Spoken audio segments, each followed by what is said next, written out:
Today's story is The Mr. Men Christmas. Every year the Mr. Men spend Christmas together, and every year they have an argument as to where they should go. Last year was just the same. Mr. Topsy-Turvy wanted to go to Australia because he'd heard that it was an upside-down sort of place. Mr. Greedy wanted to go to France because he'd heard that the food there was rather good. Mr. Muddle wanted to go to the North Pole because it would be nice and warm there. And Mr. Silly wanted to go to the moon. How silly. But every year they always finished up at the same place, Mr. Uppity's house. This was partly because Mr. Uppity had the only house big enough for all the Mr. Men, and partly because Mr. Uppity wouldn't go anywhere else anyway. So, last year, as always, on Christmas Eve, all the Mr. Men arrived at Mr. Uppity's big house in Big Town. Mr. Silly ran all the way there. I was too tired to walk, he explained. Because it was Christmas Eve, all the Mr. Men were very excited. Mr. Bounce kept on bouncing up and down, he was so excited. And Mr. Noisy kept saying, "Happy Christmas!" to everybody in such a loud voice it made everybody jump. In fact, it made Mr. Silly jump right out of his shoes. And Mr. Topsy-Turvy kept on saying, "Christmas happy!" to everybody.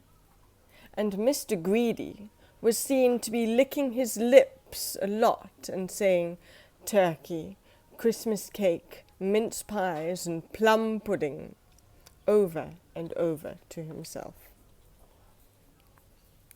"Now everybody," announced Mr. Uppity in a rather uppity fashion, "the first thing we need is a Christmas tree."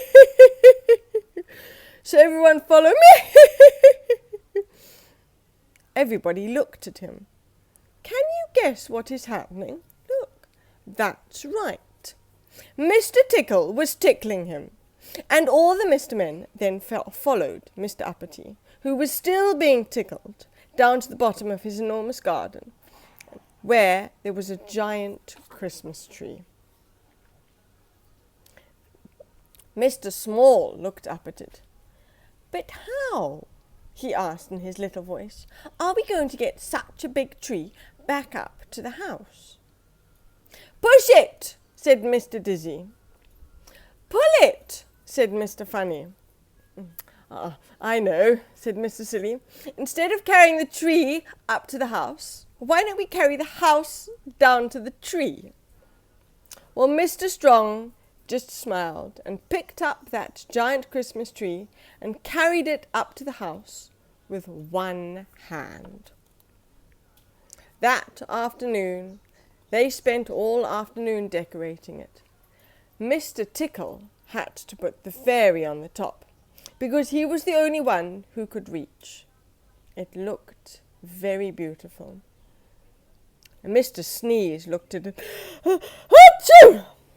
He sneezed all the decorations off, every single one. So they had to do it all over again. That Christmas Eve, all the Mr. Men hung up their Christmas stockings along Mr. Uppity's enormous fireplace. Well, can you guess which one is Mr. Topsy-Turvy's? I think it's this one. And Mr. Small's? Oh, I think it's this one. And which one is Mr. Greedy's? Oh, this very large one.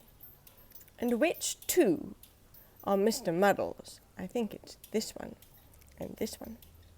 And can you guess who came in and looked at them all before he went to bed? Yeah? Mr. Nosy. Christmas morning came, and all the Mr. Men gave all the other Mr. Men their presents. Mr. Daydream gave Mr. Sneeze a box of handkerchiefs. And Mr. Snow gave Mr. Messy a comb. And Mr. Happy gave Mr. Lazy a cushion.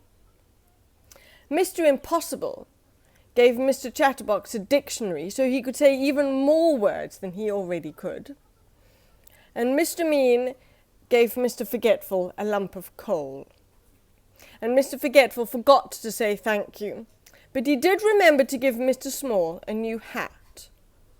But did he remember to make sure that it was the right size? No. And Mr. Silly gave Mr. Uppity a very special present, a Nonsense Land teapot. After that, they all went into Mr. Uppity's dining room to eat turkey, Christmas cake, mince pies and plum pudding. And beside everybody's plate was a Christmas cracker. Mr. Topsy-Turvy and Mr. Happy pulled one of the crackers. Bang! Well, poor Mr. Jelly nearly jumped out of his skin and hid underneath the table. All the Christmas crackers had paper hats inside of them, and all the Mr. Men put them on and tucked into their Christmas dinner. Mr. Greedy had 20 slices of turkey, then Christmas cake, which he had 30 slices, then mince pies, and he had 40 mince pies, then plum pudding. Well, 1 minute it was there, and the next minute it wasn't. Delicious, murmured Mr. Greedy, wiping away a crumb. That afternoon it snowed. Mr. Fussy looked out of the window. "Oh, what a terrible mess that snow is making," he said, and rushed outside to clear it up, which of course he couldn't. And Mr. Tickle discovered that his extraordinarily long arms were very useful for throwing snowballs, especially as he was sitting quite comfortably inside. Mr. Bump walked into a tree, and all the snow fell on top of him, and he turned into a snowman. And Mr. Bounce fell over and rolled down the hill in snow and became a snowball. And you should have seen Mr. Topsy-Turvy on a toboggan.